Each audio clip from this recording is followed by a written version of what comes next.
Carly Fiorina loves to tout her business career as a reason why you should vote for her for president. But the problem with that is her business career sucked. It was a disaster. In fact, some magazines have rated her among the worst CEOs ever. That sounds so ridiculous to say. It almost sounds like I'm making it up. But I'm not. It's been, it's widely reported. So she was a failure as a CEO, and she was fired. And today we have another reason that her legacy sucked. So Think Progress reports, quote, former Hewlett-Packard CEO Carly Fiorina used tax incentives from the federal government intended to increase research and development and employee hiring to buy back stock before firing thousands of HP workers. Let's pause here. Good googly moogly. I mean, that's classic sleazy CEO bullshit 101.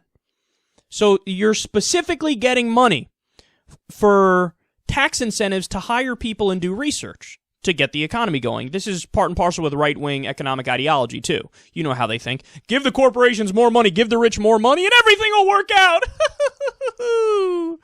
Well, that's how it works out.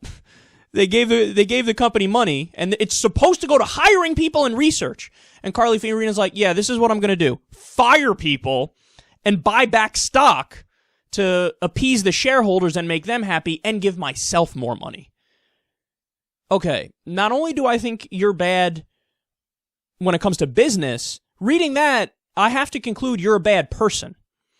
Because even in the way the tax incentives were structured and the way the law was written, they kind of made it so that you don't have a choice but to use the money for hiring people and stuff like that, but she didn't do it either way.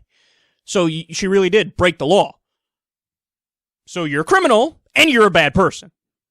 God, horrendous. All right, now let me continue here. They're not done. They say, according to the Daily Beast, in 2004, Congress passed the American Jobs Creation Act of 2004 after high-pressure lobbying from Hewlett-Packard, among others, that included an incentive for companies to repatriate profits stashed overseas with the understanding the money would be invested in job-creating research and development. Instead, under Fiorina's stewardship, HP took $4 billion of the $4.3 billion in tax breaks and funneled the money into a stock buyback program that enriched shareholders, including herself. The move was done despite the fact that the act specifically prohibited the stock manipulation. Instead of hiring more workers, HP laid off 14,500 workers. The following year, Fiorina was fired, but still managed to depart with a $21 million severance package. Oh, shut the fuck up. What a joke. Okay, guys, this business career is starting to look a lot like Mitt Romney's business career.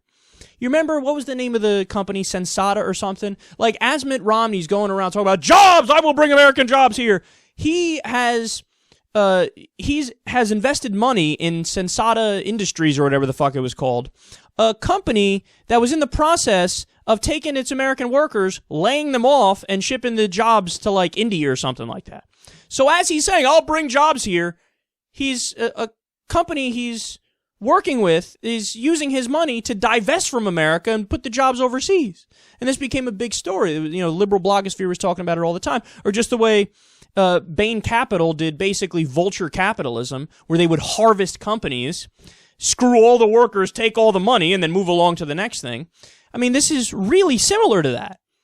I mean, as she says, I'm going to take this money, this tax incentive, and create jobs, she fired 14,500 people.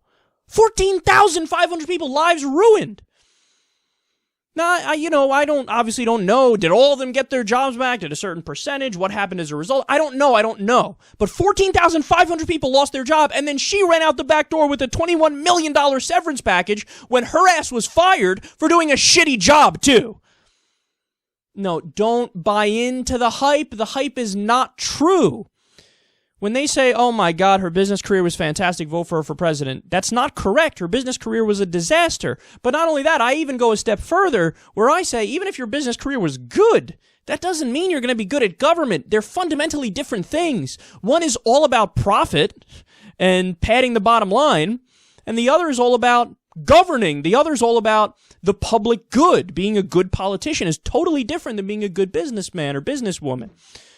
But either way, man, when you look at Carly Fiorina's history, don't believe the nonsense. She's not some sort of savior. She's not some sort of, serious Republican who really cares about the issues. In the last debate, she went on and on about how basically saying Planned Parenthood was killing babies. Live babies, not doing abortions and his fetuses. No, killing babies. She made it up. Fact-checking organizations were like, what the fuck is she talking about? This is the kind of person that we're dealing with here. We're dealing with somebody who makes shit up and blows shit way out of proportion. Sounds like, I don't know, everybody else in the Republican field.